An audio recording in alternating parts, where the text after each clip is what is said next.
तो धर्म के विषय में श्रद्धा रखो, ये सत्य ही है मान के चलो तो जानोगे।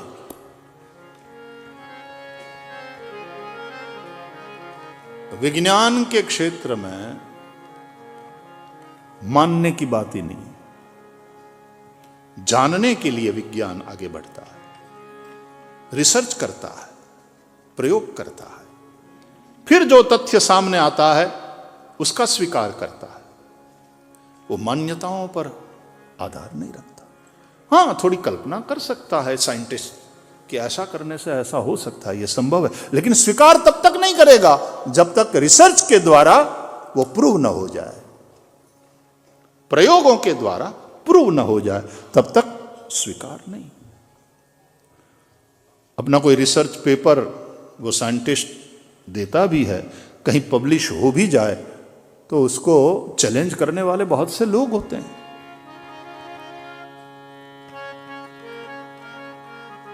लेकिन धर्म के क्षेत्र में मान कर चलते हैं एक श्रद्धा के साथ। संसार में चलो तो विचार के साथ चलो, पहले सोचो, आंख बंद करके मत भरोसा कर लो, चले जाओगे। यही होता है। बहनें ज्यादा मन के विश्वास से बहुत चलती है और पुरुष लोग बुद्धि के विचार से ज्यादा जीते हैं। पुरुष या यदि ये कहे ना कि you are the most beautiful woman I ever met, वो खुश हो जाती है मनी मन, वो रियली बोले यस आई मीन इट।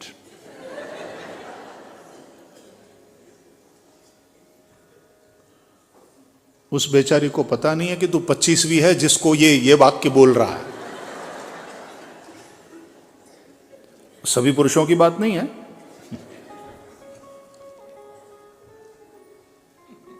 लेकिन महिलाओं की एक है, वो विश्वास कर लेती।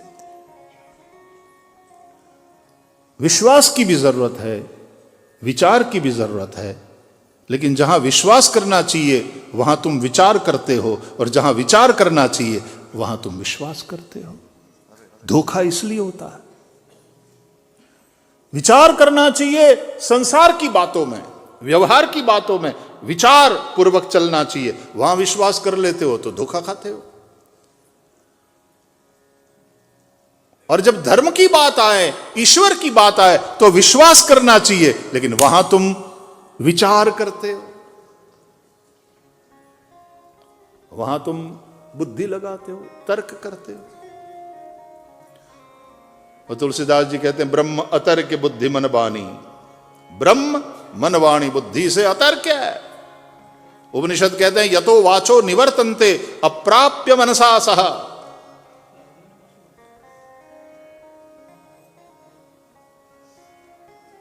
इसलिए नतांस तर्केण योजयेत, श्रद्धामयोऽयं पुरुषः।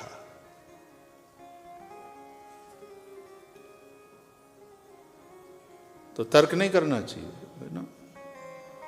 That's why those who are non believers, atheist, they say God is the most logical thing in the world, and I agree. God is not logical at all. You know why? Because God is beyond logic.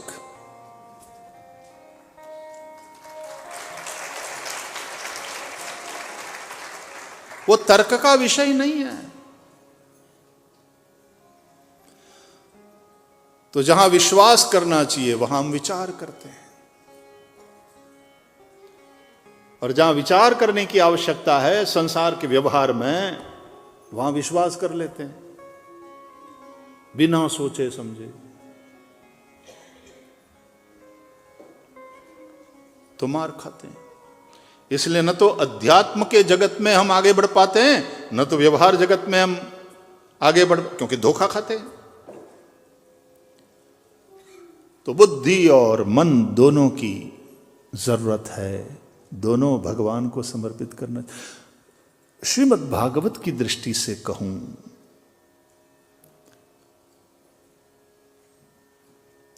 Vasudev मन है, देवकी मति बुद्धि,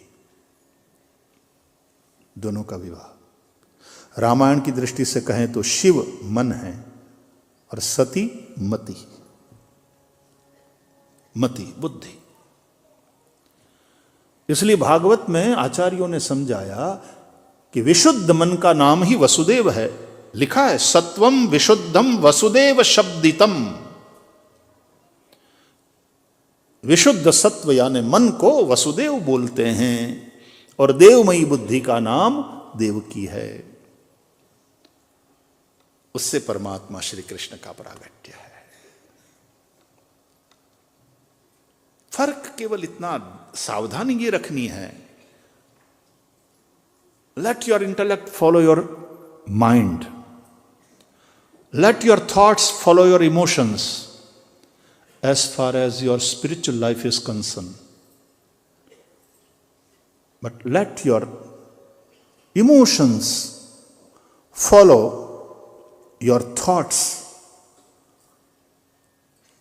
Let your mind follow your intellect as far as your day-to-day life is concerned. बस इतनी सी सावधानी रखने की आवश्यकता। व्यवहार में बुद्धि को फॉलो करे तुम्हारा मन, बुद्धि को आगे रखो, और अध्यात्म में मन को आगे करो। बुद्धि रूपी पत्नी उसके साथ। हमारे यहां पूजा में, यज्ञ इत्यादि में जब जोड़ा बैठता है, जोड़े से बैठते हैं, पति पत्नी दोनों बैठते हैं, तो प्रायः हमारे ये जो विप्रगण हैं वो यजमान के हाथ में जल संकल्प लिवाया जाता है ना। और संकल्प बड़ी महत्वपूर्ण प्रक्रिया है। तो यजमान के हाथ में जल देते हैं और पत्नी को कहते हैं बहन आप हाथ लगाओ इनको। इसका मतलब पुरुष संकल्प करता है और पत्नी हाथ लगाकर साथ में बैठी और कह रही है आई एम विथ यू। ये जो आपका संकल्प है उसकी पूर्ति में मैं आपकी धर्म पत्नी हूं, मैं आपके साथ हूं।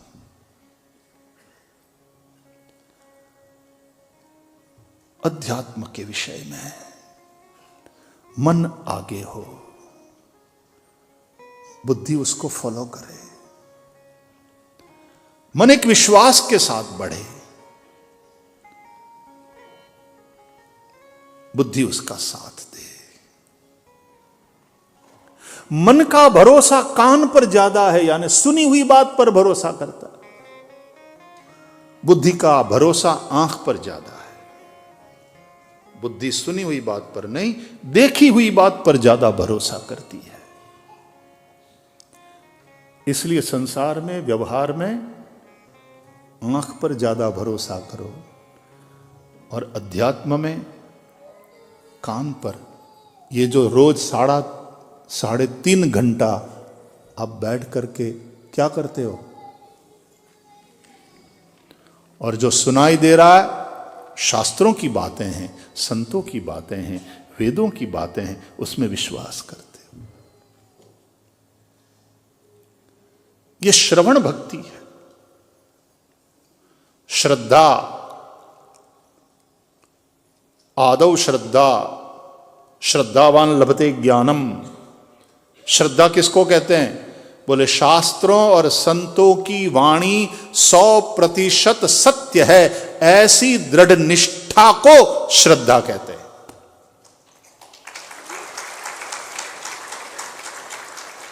विश्वास,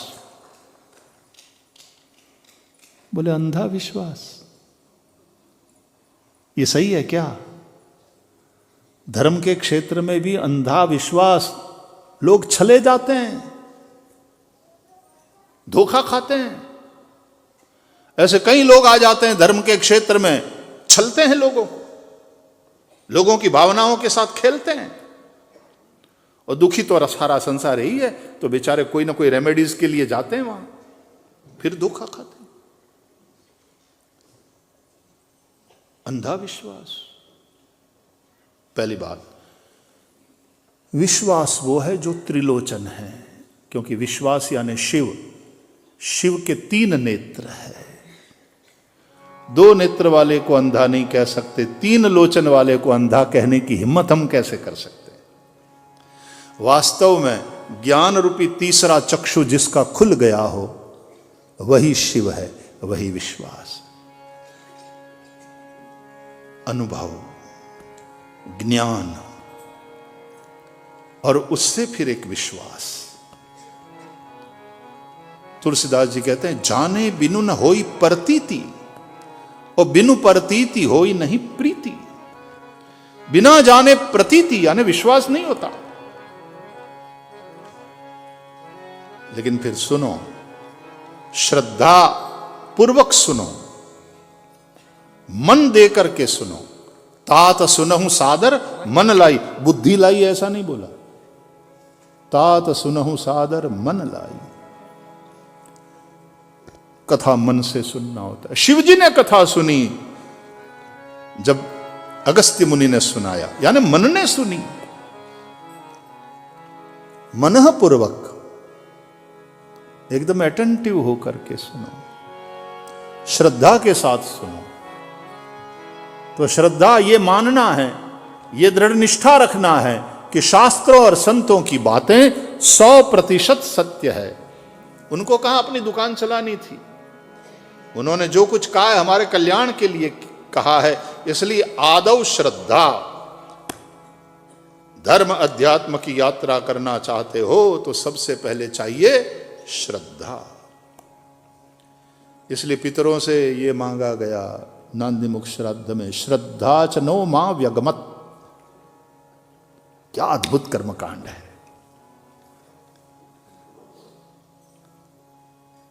बहुदेयम च नः अस्तु अन्नम च नो बहु भवेत्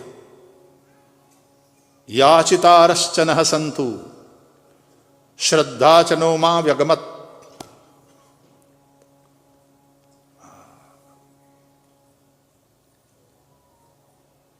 ये जो हमारे रिचुअल्स है उसके अर्थ को समझोगे तो ये रिचुअल्स भी तुमको स्पिरिचुअल बनाएंगे। तुम्हारी जो सांसारिक कामनाएं हैं उसको पूरा करते करते करते तुम एक स्पिरिचुअल यात्रा पर निकल सकते हो।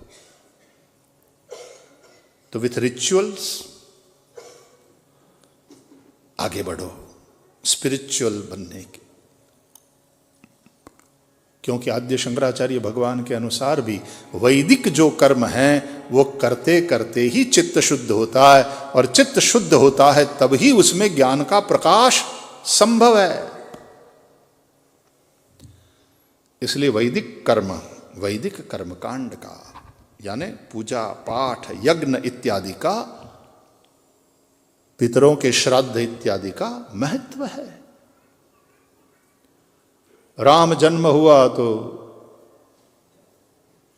दशरथ जी ने पितरों की पूजा करी, पितरों का श्राद्ध किया। नांदी मुख सराध करी जात कर्म सब कीन, हाटक धेनु बसन मनी नृप विपरन कह दीन। कृष्ण परमात्मा का प्रागट्य हुआ तो नंद बाबा ने भी जात कर्म किया। कारयामास विधवत पितृदेवार्चनम तथा, पितृदेवताओं का अर्चन किया। ये हमारी परंपरा है, हम पितरों को न भूलें जिस परंपरा में हम पैदा हुए हैं। हमारे पूर्वजों के प्रति, हमारे पुरखों के प्रति हम कृतज्ञ बने रहें, उन्हें याद करें, उनका तर्पण करें। देवताओं का संबंध अग्नि से, पितरों का जल से। इसलिए देवों को स्वाहा शब्द से अग्नि में आहुति दे करके हम पुष्ट करते हैं, पितरों का जल से तर्पण करके हम तृप्त करते हैं। स्वधा शब्द से, अब ये सारी कथाएं भागवत में है। स्वाहा, स्वधा, सती।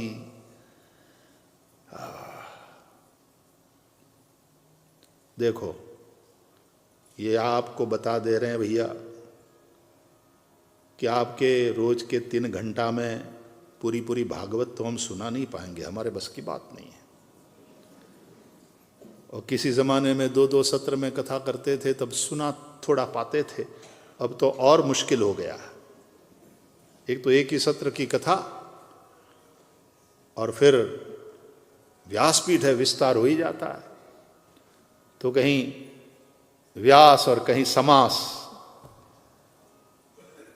लेकिन जो भी कहा जा रहा है वो वेद और भागवत में जो है वही कहा जा रहा है।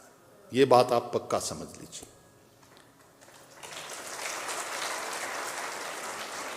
नाना पुराण निगमागम सम्मतम यत् पुराणम ब्रह्म सम्मितम। तो भैया अमृत का पूरा समंदर पी लो, ताकत है? अमृत का पूरा समंदर पीने की ताकत है? या तो उस अमृत के समंदर से एक अंजलि भर पानी पी लो। पूरा समंदर अमृत का पीने से जो फल मिलेगा, वही फल एक अंजलि पीने मात्र से भी मिल जाएगा। पूरा पूरा पिया वो ज्यादा अमर हो जाएगा, और एक अंजलि भर पिया तो केवल 5% अमर हो जाएगा। ऐसा होता है क्या? फल तो समान है, सेम है, बस प्रेम से श्रद्धा से आप पान करो। पिबत भागवतम निगम कल्प तरोर गलितम फलम शुक मुखादमृत द्रव संयुतम पिबत भागवतम रसमालयम मुहुरहो रसिका भुवि भावुका।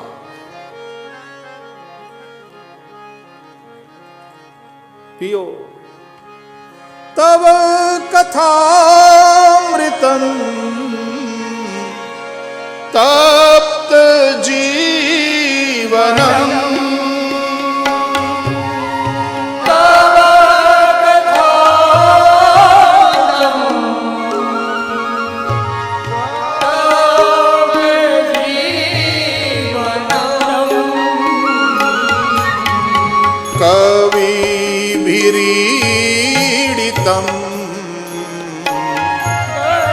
कल्मषापहम्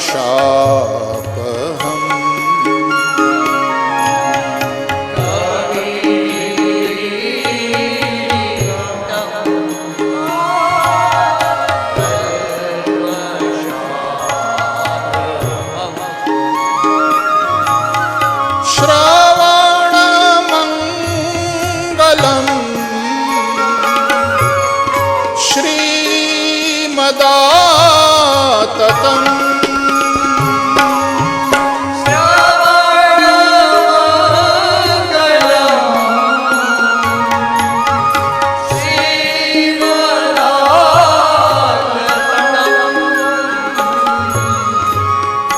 भुवि गृह्णन्